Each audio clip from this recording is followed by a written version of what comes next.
So here we are again with Dr. Chris Larsen, who's going to explain to us why miles. Why miles? Why not Miles? I heard the guy's an asshole, but Miles Davis? Why Miles? Okay. Ooh, let me wax poetic here. Let me get like philosophical and say, why force on force, right? Because, Nerf guns. When you're kids, think about all you learned there. Yeah, you had a great time. They were a lot of fun. And that's not inherently wrong. There's this wonderful thing, and it is. It's the great power of learning is joy. And so you watch kids with Nerf guns and they run around the neighborhood or they run up and down the stairs like zapping each other with Nerf guns. It provides us all this wonderful stuff. Force on force gaming simulations, right? They provide all of this immediate feedback, and you can see, are you hitting, are you not hitting? The great war stories come from this, and stories are where we have our deepest learning because it makes us reflect on what we do. Well, I did this, he did this is why these things happen in my mind, and then that's and that's what we do. And so you learn from that, and you, again, through the storytelling of the actual activity. So there's so much learning theory that's centered around that doing. But the funny one is that they're not very good at, all the theorists aren't really good at telling you what the element of fun or joy, the impact of that. They try to give you all these highfalutin terms. And they're relevant. I don't mean to dismiss them, but I'm saying, yeah, you're still not getting to it. So it's fun. That's why we have force-on-force platforms. Now, when you have a force-on-force platform, you get Nerf. You're Nerf at 9 years old. What do you want at 16 years old? Well, you want paintball, And you do paintball for a few years, and you're like, yeah, that's awesome. And, you're in the nets and you're shooting. And you notice these guys, about the time you go to college, you notice these guys walking around with just awesome looking machinery, and tools and weapons, and they're going out and they're doing full auto in the woods and everything else with just this like screen to goggle on. You're like, what's that? Oh, it's airsoft. Well, I'm going to get into airsoft, and so boom, and now you get into role playing and all of these wonderful things. Each one of these have a certain draw to it, okay? So then the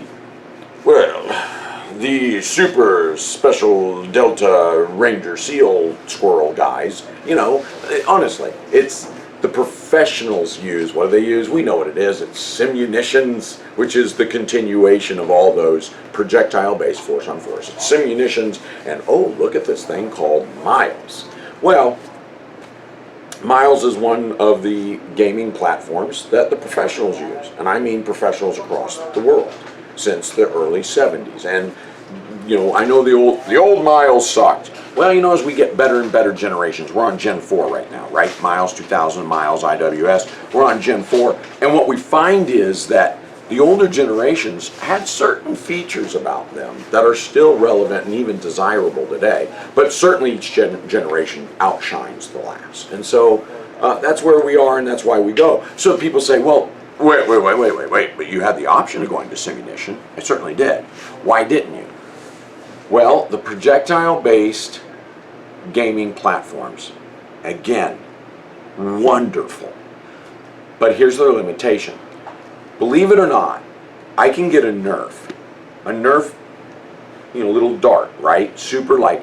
We can hop up a Nerf gun to hit an opponent at 300 meters. No, you can't. I guarantee you we can't. Now, the problem is that if it hits somebody at 300 meters, bounces off them, that's fine. It's cool. It's Nerf, right? What happens when I take that same system that's able to throw a Nerf dart 300 meters and I hit somebody at 5 meters? I'm talking 18 feet. Well, the Nerf passes completely through their body. So this is problematic.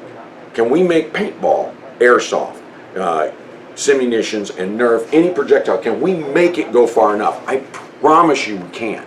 We can make Nerf that will literally kill deer at 200 meters. We can. It's already been done. So, all right. You say, no, it's not true. Foam just can't do it. Foam took down the Challenger. Valid point. or one of the space shuttles anyway, took it down. Don't tell me we can't throw foam fast enough that it can't destroy vehicles and humans. And so this is a bit of, it sounds ludicrous. Why is he talking about that? Well, go to your airsoft. Your airsoft has a limitation, a practical, pragmatic limitation of engaging an opponent at about 45 meters. Now, there are going to be people who say, no, I can hop up mine and hit people at 75 meters. I don't doubt that. We can hop yours up so you can hit it 800 meters. That's not the point. The point is, even as you go out to 75 meters and you hit somebody at 15, you've removed their tooth. I've seen it. You've embedded into the skin in their neck. I've seen it. You went right between their knuckles and it passed a ½ inch into their skin. I've seen it with my own eyes. This is the problem. As you push those projectile platforms beyond their intended use, which again, simunitions, paintball, airsoft, all nominally 45 to 55 meters, as you push past there, you're increasing the energy and you're increasing the danger, the liability. This is where you get eye injuries, concussions, all sorts of wicked injuries. Well, okay. If that's the case, and that is, we can't get around energy, we can't get around the law of physics, what can we throw that's so light that it doesn't cause any injury at 800 meters? And the answer is a beam of light. We can throw a beam of light 800 meters, an eye-safe laser. That's all it is a beam of light. We can throw that at 800 meters and hit your opponent. All we need is some simple technology that detects it, and the more complex technology, that the laser that ejects it, that emits it, and we have some mercury switch, and so that we can read concussions and light sensors, so that we can read the muzzle blast of a blank. And suddenly, Miles gear, we're not limited to 45 meters or 15 meters. We're engaging, and you've seen this out here with One Shepherd, we're engaging and killing opponents at 400. We're getting headshots at 200 meters. And we're killing opponents at 800 meters. That's a half mile shot. Can we go farther? You bet we can. Not with the small arms, because an M4 and M16, that's its practical maximum distance. But what does a main battle tank shoot? Its miles. Well, it shoots at 3,600 meters. So it's more than 2 miles. Same with the Hellfire miles fired from the Apache. Wait, hold on.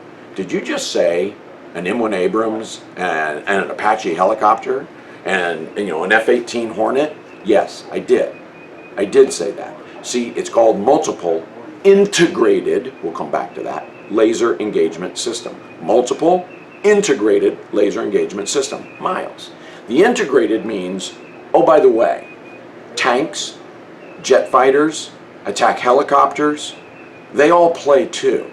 It's not just riflemen and machine guns. It's not just rocket launchers and claymore mines. It's the whole battle spectrum, and they all come into the box and they can all play.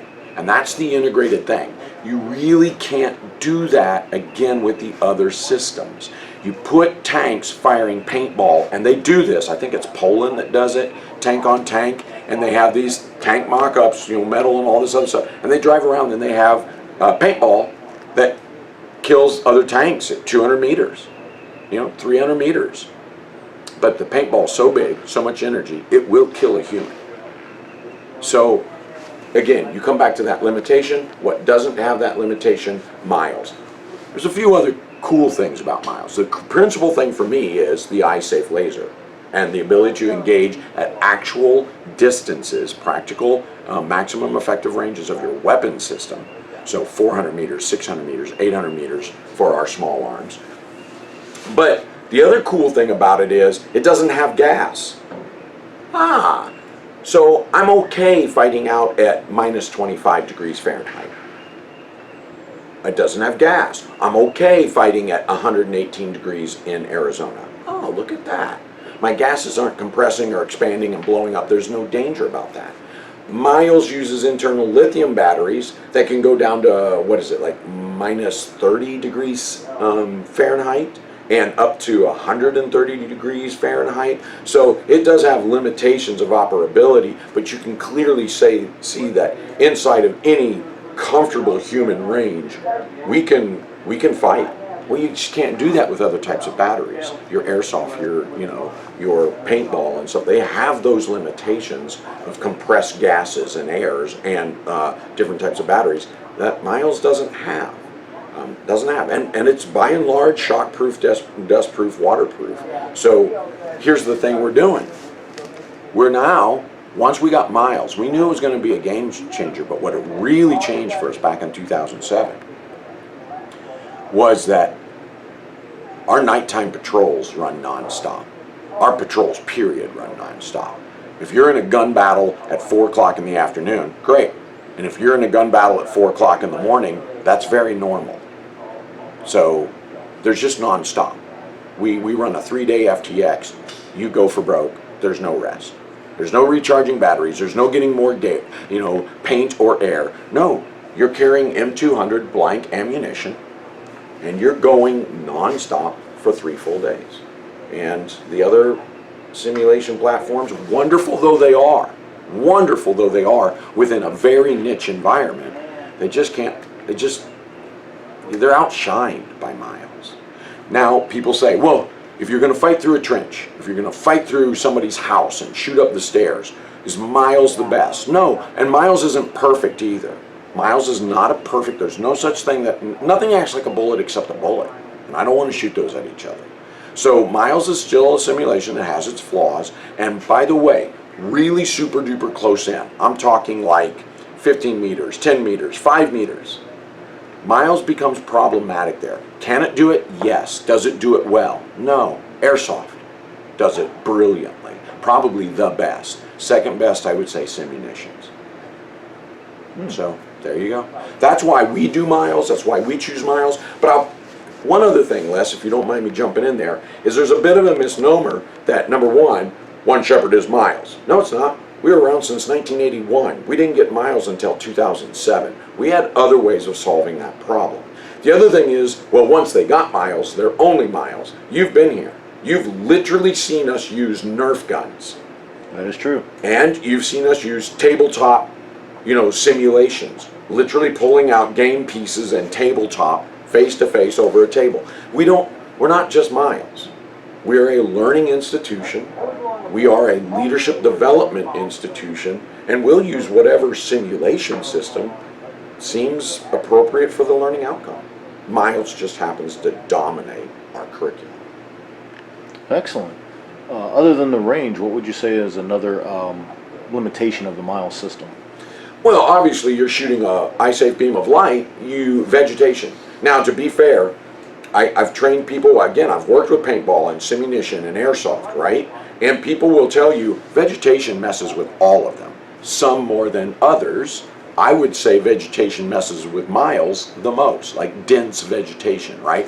But I've got great stories about that. Time and time again, I say, yeah, Miles doesn't go through bushes and high grass very well. So I remember one time, a young man comes out there, it's his first or second semester with us, and he comes into a battle, gets surrounded by these evergreens, and he's kind of laughing. He's like, he's on his knee, kneeling up, trying to get situational awareness of the battle, and he's thinking, ha ha ha, I'm behind these dense evergreens, no one can get me. Half second later, somebody let off a burst from a machine gun, and he's flatline beeping. He comes to me, he's furious. He's like, you said Miles can't go through vegetation. I said, no. I said it can't do it well. It definitely will. You fire enough blanks, you will get through vegetation. Interesting. Interesting. And what would you say is the strongest attribute of the system other than its range? Yeah, I mean, I think the strongest attribute is its appeal, and this is its appeal. It's the only one of all the systems, Nerf through simunition, all the projectile-based systems, it's only Miles that uses real guns. Everybody else is trying to look like or feel like or function like a real gun. Miles attaches to real guns. Miles doesn't work on its own. It's useless. You put it on a real weapon, put a blank adapter and fire blank ammunition through it, ta-da, it works. So that is a real appeal because people are like adults, I already did Nerf, I already did paintball and airsoft. I want something the pros use, and then they come out and they go, whoa, I shoot 3-gun competition. oh my gosh, I didn't know there was a force-on-force system with actual firearms. Right? Ta-da, here it is. It's called Miles.